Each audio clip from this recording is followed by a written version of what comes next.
Fascist Hasina সরকারের ঋণ করে ঘি খাওয়ার প্রবণতার কারণে বাংলাদেশের বর্তমান ঋণ দাঁড়িয়েছে 24 লাখ কোটি টাকার বেশি।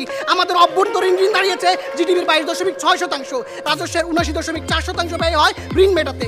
আজকে মানুষ স্পিকার, যার প্রেক্ষিতে আইএমএফ বলছে নতুন সরকারকে অর্থনৈতিক স্থিতিশীলতার কারণে সবচেয়ে বেশি জোর দিতে হবে, নাহলে বাংলাদেশ মন্দ ঋণের দেশ হবে, কর্মসংস্থান হবে না, বিনিয়োগ হবে না। মানুষ স্পিকার, এখন আজকে সংসদের কাছে প্রশ্ন, জনপ্রত্যাশা পূরণে সরকারকে ঠিক কি করতে হবে? অর্থনৈতিক স্থিতিশীলতা অর্জন করতে হবে, নাকি হচ্ছে আপনার মব সন্ত্রাস নিয়ন্ত্রণ করতে হবে? অর্থনৈতিক স্থিতিশীলতা নিয়ন্ত্রণ করতে হবে, নাকি হচ্ছে আপনার রাজনৈতিক যে সদিচ্ছা সেটা নিশ্চিত করতে হবে? সুতরাং মাননীয় স্পিকার, আজকে যে বিশ্ব বাস্তবতায় বিরোধী দল হয়তো ভুলেই গেছে মাননীয় স্পিকার, আজকে ইরান আমেরিকার যে যুদ্ধ কথা মাননীয় স্পিকার, মধ্যপ্রাচ্যের যে সংকট চলছে, সেখানে বিশ্ব জ্বালানি বাজারকে অস্থির করে তুলেছে। আজকে সরকার সিদ্ধান্ত নিয়েছে মাননীয় স্পিকার রেশনিং করে জ্বালানি সংকট মোকাবেলা করবে। সুতরাং মাননীয় স্পিকার, আমাদের তারেক রহমান প্রধানমন্ত্রী উনি নিজে যখন নির্দেশনা দিয়েছেন যাবতীয় আলোচনা পরিহার করুন, আপনি ফ্যান লাইট অযথা চালিয়ে রাখবেন না, এসি 25 ডিগ্রি সেলসিয়াসে রাখুন। মাননীয় স্পিকার, এই সব কিছু যখন করা হচ্ছে অর্থনৈতিক স্থিতিশীলতার জন্য, জনপ্রত্যাশা পূরণের জন্য, তখন আর বলতে দ্বিধা থাকে না মাননীয় স্পিকার, অর্থনৈতিক স্থিতিশীলতার মাধ্যমেই নতুন সরকার, বর্তমান সরকার জনপ্রত্যাশা পূরণে এগিয়ে যাবে। আজকে যখন মাননীয় স্পিকার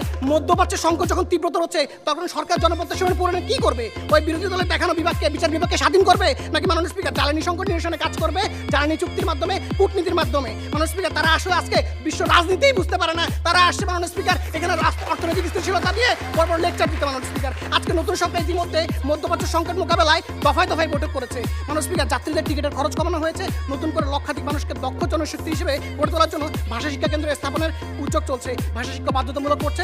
আমার দেশে রেমিটেন্স প্রবাহ বজায় থাকে, রেমিটেন্স প্রবাহ বাড়ে মাননীয় স্পিকার। সুতরাং নতুন সরকার যে উদ্যোগগুলো গ্রহণ করছে, এই সবগুলো কিন্তু অর্থনৈতিক স্থিতিশীলতার জন্যই করেছে মাননীয় স্পিকার। আজকে আমাদের নতুন সরকার এলডিসি উত্তরণের 3 বছরের জন্য পেছনের জন্য আবেদন করেছে, যার লক্ষ্য কিন্তু শুল্কমুক্ত বাজার সুবিধা নিশ্চিত করা, শুল্কমুক্ত বাজার ধরে রাখা।